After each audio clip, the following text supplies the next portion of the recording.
అందరికీ నమస్కారం. ట్రస్ట్ చేసే సేవకి డొనేషన్ ఇవ్వదలుచుకున్నారా? susilananduriSrinivas.org అనే మన వెబ్సైట్కి వెళ్ళి పైనున్న డొనేట్ నౌ అనే బటన్ని క్లిక్ చేయండి. శ్రీ విష్ణు రూపాయ నమశివాయ. జీవితంలో ఎప్పుడు సీమంతం నిర్వహించని సుశీల ఈ మధ్యనే వెళ్ళి ఒక సీమంతం చేసి వచ్చింది. ఎవరికండి అంటే, భగవంతుడు కొన్నిసార్లు అనూహ్యంగా కొత్త కొత్త బంధాలని తీసుకొచ్చి ఏర్పరుస్తూ ఉంటాడు. ఈ మధ్యనే మన కుటుంబంలోకి ఒక కొత్త సభ్యురాలు వచ్చింది. ఎవరండి అంటే లక్ష్మి అనే ఈ గోమాత. మచిలీపట్నం దగ్గర మన ఛానల్ కుటుంబం ఒకటి ఉంది.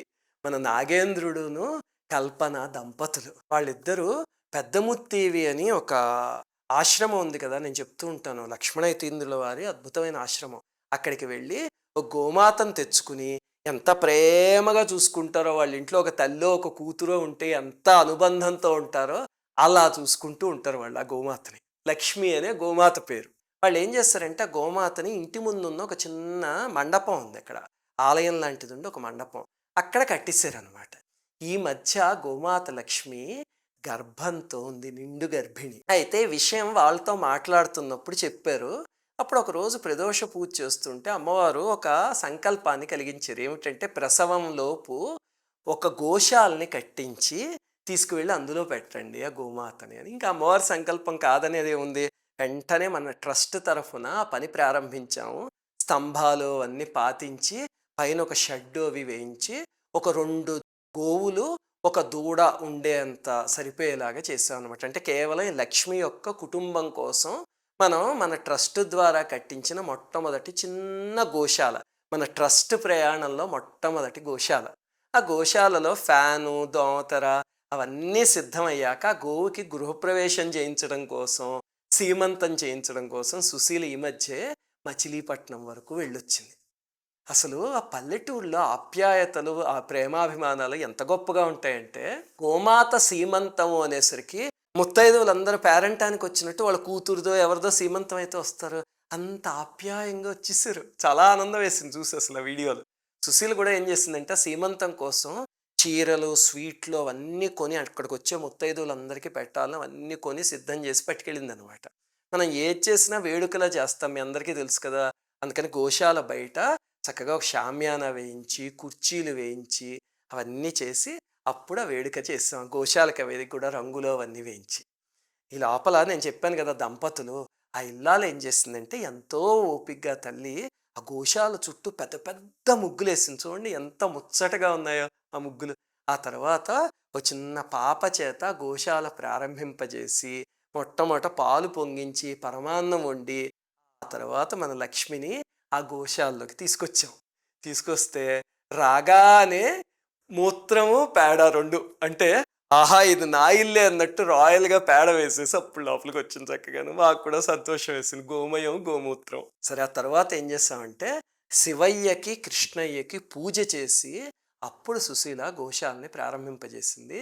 ముత్తైదువులందరూ కూడా ఏం చేస్తారంటే, సొంత కూతురికి ఎలా చేస్తారో అలాగే ప్రతి వాళ్ళు ప్రేమతో భక్తితో చక్కగా లక్ష్మికి గాజులతో ఒక దండ తయారు చేశారు. ఎందుకంటే గాజులు వేయలేం కదా గోవుకి, అందుకని ఒక దండ కింద తయారు చేశారు. అలాగే కాళ్ళకి చక్కగా స్త్రీలకి రాసినట్టు పసుపు రాశారు ప్రేమగా.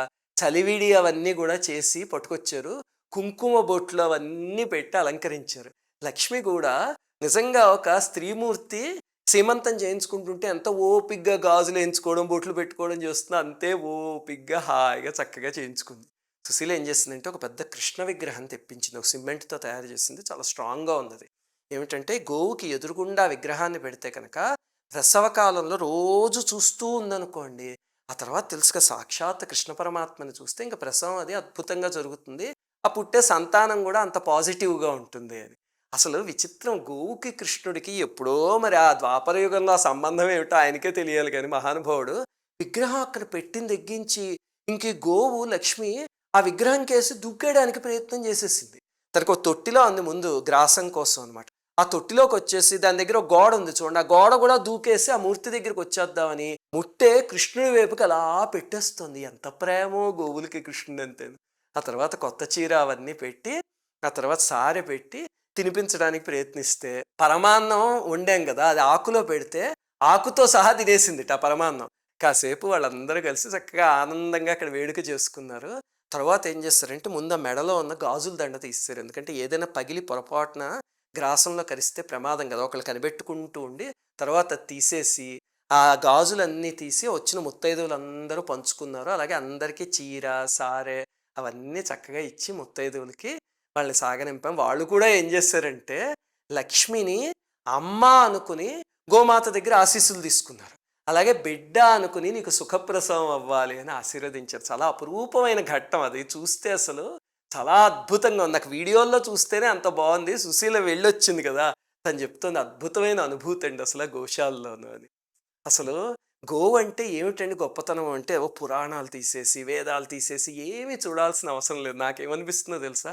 ఒకసారి చూడండి ఆ కళ్ళల్లోకి చూస్తే ఒక రకమైన అమాయకత్వం, ఒక ప్రేమ కనిపిస్తుంది. మనకి పులి కళ్ళల్లోనో, సింహం కళ్ళల్లోనో ఎక్కడ కనిపించదది. గోమాత కళ్ళల్లో మాత్రం అమాయకత్వం, ఆ ప్రేమ అమ్మ కళ్ళల్లోకి చూస్తే మనకి చూడాలనిపిస్తుంది కదా! అలాగే ఎంతసేపు చూసినా మళ్ళీ చూడాలనిపిస్తుంది. అది గోవు గొప్పతనం. లక్ష్మికి సుఖప్రసవం కావాలి అని మీరందరూ కూడా కోరుకోండి. బిడ్డ పుట్టాక మళ్ళీ మీకు తెలియజేస్తాం మేము ఇంకో వీడియోలో. అలాగనే ఇదో ఇక్కడ గోశాలలో ఉన్న బ్యానర్ చూసారు కదా! Susheela Nanduri Srinivas charitable trust members, built by charitable trust members అని ఉంది.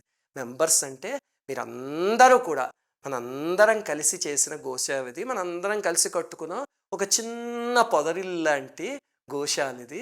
అందుకని ఈ గోసేవ చేసిన పుణ్యం ట్రస్ట్లో పాల్గొంటున్న మీకు, మీ కుటుంబాలకి అందరికీ అందాలి. అందరికీ, మీ పిల్లలకి అందరికీ కూడా గోమాత ఆశీస్సులు పరిపూర్ణంగా ఉండాలని కోరుకుంటూ శ్రీమాత్రే.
అందరికీ నమస్కారం. సుశీల నండూరి శ్రీనివాస్ చారిటబుల్ ట్రస్ట్ చేసే సేవకి డొనేషన్ ఇవ్వదలుచుకున్నారా? అందుకు 2 మార్గాలున్నాయి.